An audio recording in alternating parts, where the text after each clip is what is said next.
আমরা কি সকল মা বোনের কাছে এই ফ্যামিলি কার্ডটা পৌঁছে দিব? না, সেভাবে করছি না, করছি তবে একটু অন্যভাবে। বাংলাদেশে আমরা যদি পরিবার হিসেবে দেখি, 4 কোটি পরিবার আছে বাংলাদেশে। 70% মতন গ্রামে থাকেন, 30% মতন পরিবার শহর অঞ্চলগুলোতে থাকেন।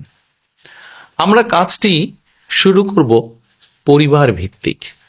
প্রথমে গ্রাম থেকেই শুরু করব, শহরেরও কিছু কিছু অংশ নেব। যেই শহরের যেই অংশগুলোতে সাধারণত দরিদ্র, নিম্নবিত্ত, নিম্ন মধ্যবিত্ত মানুষ পরিবারগুলো থাকেন, সেই পরিবারগুলোকে দিয়ে। এখন আসেন আপনাদেরকে বলি কাদেরকে দেব। ধরুন আপনি একজন গৃহিণী, আপনি একজন মা, আপনার পরিবারের সদস্য সংখ্যা হয়তো 5 বা 6।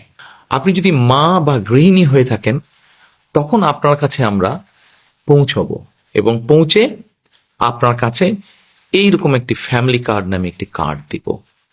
এই কার্ডটির মধ্যে আপনার নাম থাকবে, এই কার্ডটির মধ্যে একটি নাম্বার থাকবে, এই কার্ডটির মধ্যে মেয়াদ থাকবে এবং এই কার্ডটির মধ্যে স্ক্যানিং করার মতন একটা দাগ থাকবে অনেকগুলো।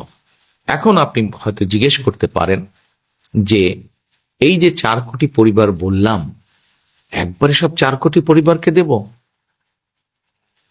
4 কোটি পরিবারকে হয়তো আমরা একবারে সব দিতে পারবো না।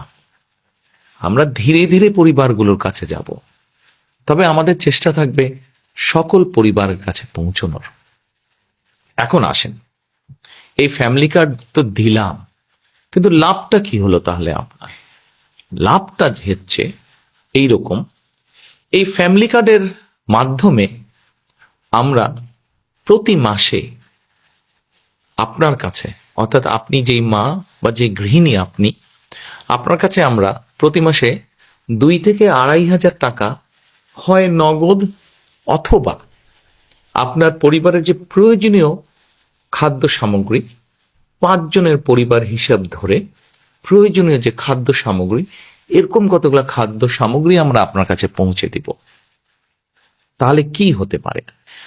ধরেন আপনার পরিবারের যে 5 জন বা 6 জন ম্যাক্সিমাম, এই পরিবারের ধরেন মাসিক খাবার বা বাজার খরচ, একদম খুব প্রয়োজনীয় বাজার খরচ হয়তো মাসে 5-6 হাজার টাকা।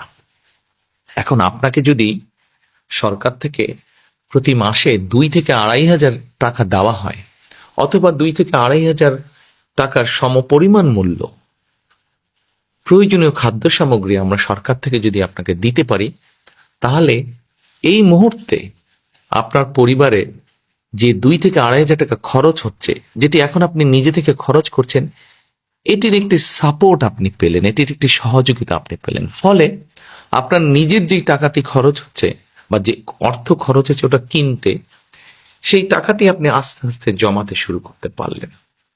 এখন জমিয়ে তো নিশ্চয়ই রাখবেন না।